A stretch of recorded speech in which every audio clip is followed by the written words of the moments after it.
আসসালামু আলাইকুম, সবাইকে স্বাগত জানাচ্ছি আজকে মজার রেসিপিটি দেখার জন্য। আজকে ঈদ স্পেশাল শাহি ফ্লেভারে শাহি স্বাদে লাচ্ছা সেমাই রান্না করব। অনেক মজার এই শাহি লাচ্ছা সেমাই যাকেই খাওয়াবেন সে খেয়ে অনেক পছন্দ করবে। মুখে লেগে থাকার মতো এই সেমাইয়ের রান্না। সঠিক দুধের মেজারমেন্টে আজকে সেমাই রান্না করব। কতটুকু সেমাই ব্যবহার করব, কতটুকু দুধ ব্যবহার করলে পারফেক্ট হবে। আজকে ঈদ স্পেশাল সেমাই রান্না করব। ঈদের আগের দিন রাত্রেও রান্না করে ফ্রিজে রেখে দিতে পারবেন, সবাইকে সকালে পরিবেশন করতে পারবেন। আর সবাই সেমাই খেয়ে নামাজেও যেতে পারবে। অনেক মজার। আমার এই সেমাই ট্রাই করে রান্না করে দেখবেন, ভীষণ মজার অমৃত স্বাদে আজকের লাচ্ছা সেমাইটা রান্না করব। সে পর্যন্ত সবাই আমার সাথে থাকবেন আশা করছি। আর রান্না করলে আমাকে জানাবেন আপনাদের কাছে কেমন লেগেছে। রেসিপি ভালো লাগলে ফলো সাবস্ক্রাইব করে নিয়মিত পাশে থাকবেন আশা করছি। আমি এখন সেমাইটা এই যে পরিবেশন করছি, সবাইকে দিচ্ছি। সবাই খেয়ে অনেক প্রশংসা করেছে, বলেছে অনেক মজার হয়েছে।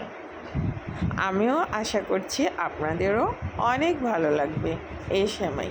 প্রথমে এখানে আমি 4.5 লিটার দুধ জাল করে 4 লিটার করে নিয়েছি। এখন আবার দুধটা জাল করছি। আমি আগেই দুধটা 4.5 লিটার দুধ জাল করে 4 লিটার করে রেখে দিয়েছিলাম। এখন আবার জাল করছি। দিয়েছি এখানে এলাচ 4 পিস।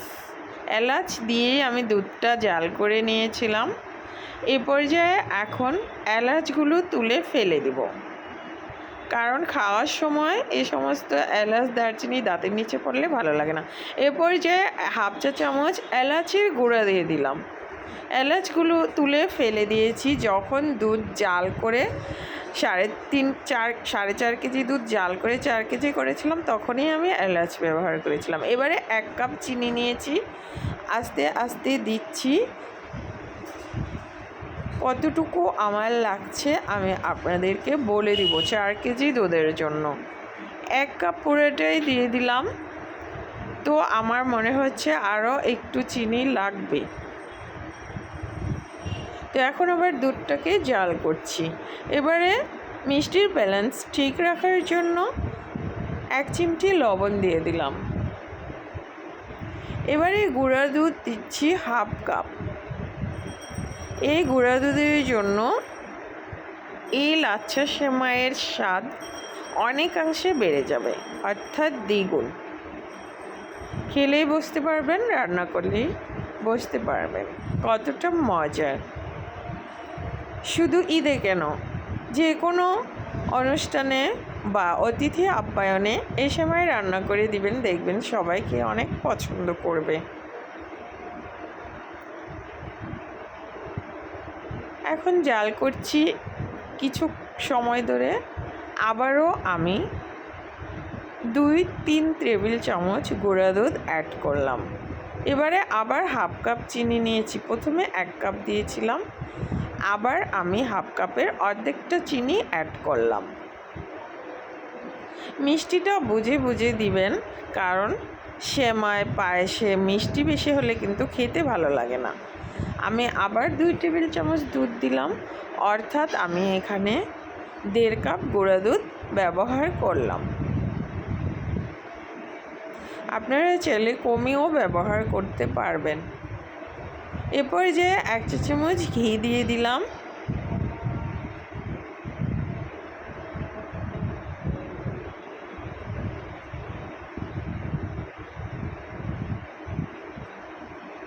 ঘি দিলে ফ্লেভারটা খুবই সুন্দর আসবে।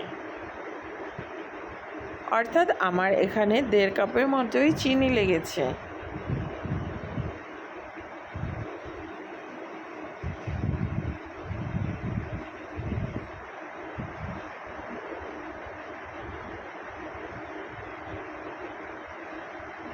এবারে আমার দুধটা জাল করা হয়ে গেছে। এবারে আমি বাদাম কুচি দিলাম কিছু দুধের মধ্যে। বাদাম কুচি দিয়ে দুধটাকে ঠান্ডা করে নিচ্ছি।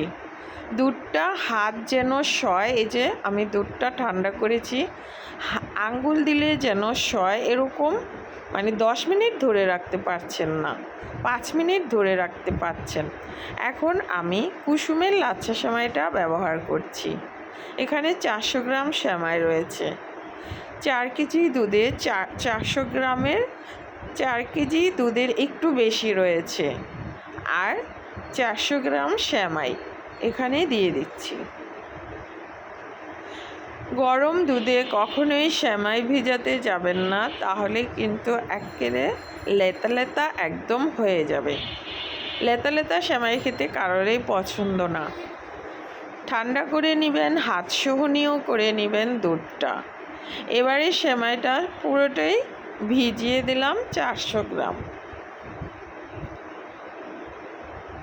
ভিজিয়ে এখন 5 মিনিট অপেক্ষা করব।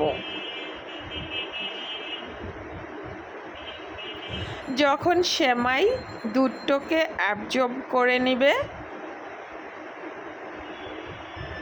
5 মিনিটের জন্য রাখছি এ কারণে সেমাইটা দুধটাকে অ্যাবজর্ব করে নেবে। তখন আমি বাদামটা উপরে দিলে, এই যে আমি 5 মিনিট অপেক্ষা করেছি, দুধটা অনেকটাই টেনে নিয়েছে সেমাই। এরপরে কাঠবাদাম, পেস্তা বাদাম কুচি এখানে অ্যাড করে দিচ্ছি। এবারে আমি 1 ঘন্টা এটাকে ভিজিয়ে রেখে দিচ্ছি সাইডে। 1 ঘন্টা পর দেখেন, এই যে আমার সেমাইটা কিন্তু একদম ভিজে গেছে, অর্থাৎ পরিবেশনের জন্য তৈরি। এভাবে একবার ঈদের সেমাইটা রান্না করে দেখবেন, পরিবারের সবাইকে খুবই পছন্দ করবে আর মুখে লেগে থাকার মতো। ট্রাই করলে আমাকে কমেন্টে জানাবেন আপনাদের কাছে কেমন লেগেছে। আজকে তাহলে বিদায় নিচ্ছি, সবাইকে ঈদের অনেক অনেক শুভেচ্ছা। সবাই ভালো থাকবেন, সুস্থ থাকবেন আর নিয়মিত আমার চ্যানেলের সাথে থাকবেন। আশা করছি এতক্ষণ সাথে থাকার জন্য সবাইকে ধন্যবাদ জানাচ্ছি। আর আমার রেসিপিগুলো দেখবেন, সবাই এনজয় করবেন। দেখেন ভিজানোর পর কতটা লোভনীয় হয়েছে। এই যে